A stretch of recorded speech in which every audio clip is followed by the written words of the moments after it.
ധന്യരാമൻ, നോക്കൂ, ദരിദ്രരായ മനുഷ്യർക്ക്, നിരാലംബരായ മനുഷ്യർക്ക്, മറ്റ് ആശ്രയവും അഭയവുമില്ലാത്ത മനുഷ്യർക്ക് സംസ്ഥാന സർക്കാർ കൊടുക്കുന്ന 1600 രൂപ കൈപ്പറ്റിയിരിക്കുന്ന 1488 പേരുടെ പട്ടിക പരിശോധിച്ചപ്പോൾ നമ്മൾ ഞെട്ടിപ്പോയി. അതിൽ പൊതുവിദ്യാഭ്യാസ വകുപ്പിൽപ്പെട്ടവരുണ്ട്, മെഡിക്കൽ വിദ്യാഭ്യാസ വകുപ്പിൽപ്പെട്ടവരുണ്ട്, കോളേജ് എഡ്യൂക്കേഷൻ വിദ്യാഭ്യാസ വകുപ്പിൽപ്പെട്ടവരുണ്ട്. ഒരു മുനിസിപ്പാലിറ്റിയിലെ ഒരു വാർഡിൽ 42-ൽ 38 പേരും അനർഹരാണ്. അതിലൊരാൾക്കൊരു BMW കാറുണ്ട്, AC വെച്ച മുറികളിൽ കിടന്നുറങ്ങുന്നു.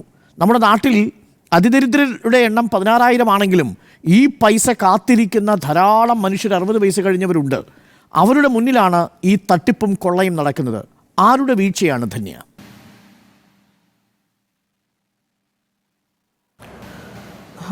ആദ്യമായിട്ട് ഇതൊരു വ്യക്തിഗത എൻക്വയറിയാണ് ആദ്യം വേണ്ടത്. കാരണം ഈ 1458 പേരാണോ ഈ ലിസ്റ്റിൽ ഉള്ളതെന്നുള്ളത് ഒരു നമുക്ക് അത് പൂർണ്ണമാണോ, ആ കണക്ക് പൂർണ്ണമാണോ എന്നുള്ളത് അറിയില്ല. രണ്ടാമത്തെ കാര്യം, എന്നെ സംബന്ധിച്ച് ഞാനിതിനെ എങ്ങനെ കാണുന്നു, ഞാൻ ജനിച്ചു വളർന്ന ജില്ല കാസർഗോഡാണ്. ഞങ്ങൾ പണ്ട് മഞ്ചേശ്വരം മണ്ഡലത്തിലാണ് എൻ്റെ കമ്മ്യൂണിറ്റി ഉള്ളത്. നൽക്കതായ എന്ന് പറയും. നൽക്കതായ കമ്മ്യൂണിറ്റി ഹിന്ദു പട്ടികജാതി വിഭാഗത്തിലുള്ളവരാണ്. എൻ്റെ കമ്മ്യൂണിറ്റിയിൽ 5000 കുടുംബങ്ങൾ മഞ്ചേശ്വരം മണ്ഡലത്തിലുണ്ട്. ഞങ്ങൾ പണ്ട് കർണാടക സ്റ്റേറ്റിൽ ഉണ്ടായിരുന്നവരാണ്. കാസർഗോഡ് ജില്ല ഫോം ചെയ്തപ്പോഴാണ് മഞ്ചേശ്വരം മണ്ഡലം അടക്കം ഞങ്ങൾ കേരളത്തിൻ്റെ ഭാഗമായത്. എൻ്റെ പൂർവികർ കേരളത്തിൻ്റെ ഭാഗമായത്. കേരളത്തിൻ്റെ ഭാഗമായതിനു ശേഷം സ്റ്റിൽ ഈ 2024 വരെ ഇന്ന് വരെ ഈ 5000 കുടുംബങ്ങളിൽപ്പെട്ട ഒരു മനുഷ്യരും ഒരു വിധവാ പെൻഷനോ, ഒരു വികലാംഗ പെൻഷനോ, ഒരു ഭിന്നശേഷി പെൻഷനോ അല്ലെങ്കിൽ ഏത് തരത്തിലുള്ള ഒരു പെൻഷനും കിട്ടാത്ത മനുഷ്യരാണ്. എന്നുവെച്ചാൽ അവരുടെ ജീവിതം അതീവ നരകമാണ്. എനിക്കത് പറയാൻ നാണക്കേടുണ്ട്.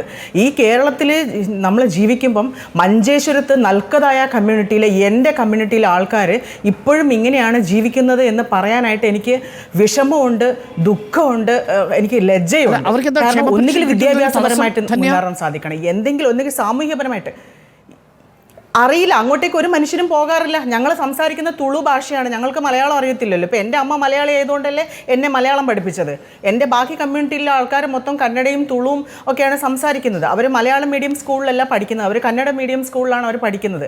അപ്പോൾ ഭാഷേൻ്റെ പ്രശ്നമൊക്കെ പണ്ട് പറയാം. എന്നിരുന്നാലും ഒരു പഞ്ചായത്ത് ഒരു ബിൽഡിംഗ് റൂൾ, നമ്മളൊരു ബിൽഡിംഗ് ചെയ്യുന്ന സമയത്ത് ഒരു പഞ്ചായത്ത് ഒരു ബിൽഡിംഗ് റൂൾ എടുത്ത് നോക്കിയേ, നമ്മളൊരു മതിൽ നിന്ന് ഇപ്പുറത്തേക്ക് തൊട്ടടുത്ത വീട്ടിലേക്ക് മതിൽ നിന്ന് ഒരു സൺഷെയ്ഡിലേക്ക് 90 സെൻറ്റിമീറ്റർ ഡിസ്റ്റൻസിൽ നമുക്ക് 89 ഉള്ളെങ്കിൽ ആ പഞ്ചായത്ത് നടപ്പിലാക്കാൻ വിടൂല.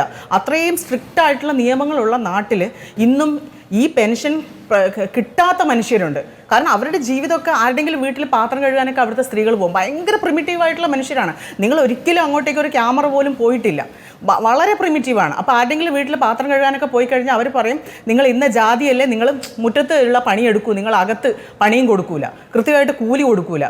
കുഞ്ഞുങ്ങളെയൊക്കെ കാണണം, ഭയങ്കര മോശം അവസ്ഥയിലാണ്. ഞങ്ങൾ ഒരു 10-25 പേരല്ലാതെ എൻ്റെ കുടുംബത്തിൽ സർക്കാർ ഉദ്യോഗം കിട്ടിയവരുണ്ട്. അല്ലാതെ എൻ്റെ അച്ഛൻ്റെ ആൾക്കാരുടെ ആ ഒരു മഞ്ചേശ്വരം മണ്ഡലത്തിലൊന്നും പോയി നോക്കണം. ഈ നൽക്കതായ കമ്മ്യൂണിറ്റീൻ്റെ ആൾക്കാർ ഭയങ്കര പ്രിമിറ്റീവാണ്, ആദിവാസികളെക്കാളും കഷ്ടമാണ്.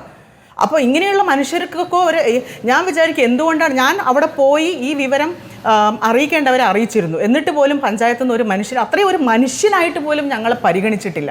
എനിക്ക് വളരെ വേദനയുണ്ട് എനിക്ക് ഈ ഒരു അവസരത്തിൽ പറയും. ഇവരെല്ലാം പറയും ഒരു ഡോക്ടർ അല്ല, ഒരു പ്രൊഫസർ വാങ്ങുന്നു, ഒരു ഹയർ സെക്കൻഡറി ടീച്ചർ വാങ്ങുന്നു. ഇതൊന്നും അല്ല ജീവിതം. ഇതിനപ്പുറത്തേക്ക് ഒരു അരി വാങ്ങാനായിട്ട് അവർക്കൊക്കെ കറക്റ്റായിട്ട് സർക്കാരിൻ്റെ ഒരു ആനുകൂല്യം ലഭിക്കാത്തവരാണ്, കൃത്യമായിട്ട് റേഷനറി പോലും ലഭിക്കാത്തവരാണ്. അവർ1 കിലോ അരി വാങ്ങാൻ, അവരെ മക്കളെ പഠിപ്പിക്കാൻ, അവർക്ക് ഇപ്പോഴും വെളിയിലോട്ട് വരാനൊക്കെ മടിയുള്ള ആൾക്കാരുണ്ട്, മറ്റു ആൾക്കാരെ ഫേസ് ചെയ്യാൻ മടിയുള്ളവരുണ്ട്. അപ്പോൾ അതൊരു ഭീകരാവസ്ഥയാണ്. അങ്ങോട്ടേക്ക് ഇന്ന് വരെ ഒരു ക്യാമറ കണ്ണ ഒരു മനുഷ്യനും തിരിഞ്ഞു നോക്കിയിട്ടില്ല. അവർക്ക് അറിയില്ല, അവർക്ക് ആകപ്പാടെ ഭക്തിയുണ്ട്. അത് ഞങ്ങൾ കുറകച്ചനെയും പഞ്ചുരുളിയെയാണ് ആരാധിക്കുന്നത്. അത് മാത്രം അവർ ഭക്തി മാത്രം കൃത്യമായിട്ട് ചെയ്യുന്നുണ്ട്. അല്ലാത്ത ആ ഒരു വിശ്വാസം മാത്രമുണ്ട്. അല്ലാതെ അവർക്ക് അറിയില്ല, പുറം ലോകത്തെക്കുറിച്ച് അറിയില്ല.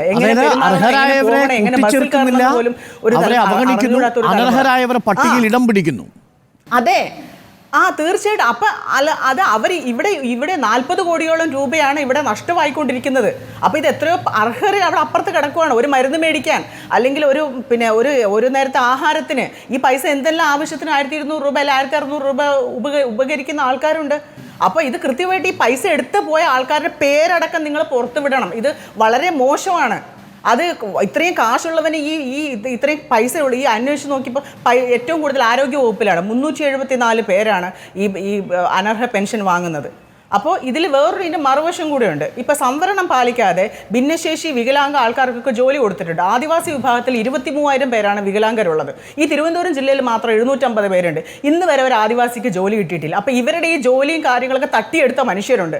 അപ്പോൾ ഈ ഡാറ്റ പുറത്തു വിടുമ്പം ഇത് ഏത് രീതിയിൽ ജോലിക്ക് കയറി എന്നുള്ളത് വരും. അപ്പോൾ സംവരണം പാലിക്കപ്പെട്ടിട്ടില്ല കൃത്യമായിട്ട്. അപ്പോൾ അതുകൊണ്ട് തന്നെ ഇവരുടെയൊക്കെ ഈ ഡീറ്റെയിൽസ് പുറത്തു വരുന്നതുകൊണ്ടും ഇവരുടെയൊക്കെ ജോലി നഷ്ടപ്പെടുന്നതിലേക്ക് എത്തുന്നതുകൊണ്ടും അതിന് പെട്ടെന്നൊന്നും തയ്യാറാവുമെന്ന് ഞാൻ വിചാരിക്കുന്നില്ല. മറ്റൊരു കാര്യമുള്ളത്, ഞങ്ങൾ മുമ്പേയും പറഞ്ഞിട്ടുണ്ട്, കിർത്താഡ്സിൻ്റെ വിജിലൻസ് കണ്ടെത്തിയിട്ടുണ്ട് 3000 പേര് പട്ടികജാതി പട്ടികവർഗ സർട്ടിഫിക്കറ്റ് വാങ്ങി സ്റ്റേറ്റിൻ്റെ കീഴിലും സെൻട്രൽ ഗവൺമെൻറ് കീഴിലും ജോലി ചെയ്യുന്നവരുണ്ട്. 2012 അത് കിർത്താഡ്സിൻ്റെ വിജിലൻസ് കണ്ടെത്തി ഹൈക്കോടതിയിൽ എത്തിച്ചതാണ്. ഇന്ന് വരെ ആ ഉദ്യോഗസ്ഥരുടെ പേര് വിവരമോ ഒന്നും പുറത്തു വന്നിട്ടില്ല.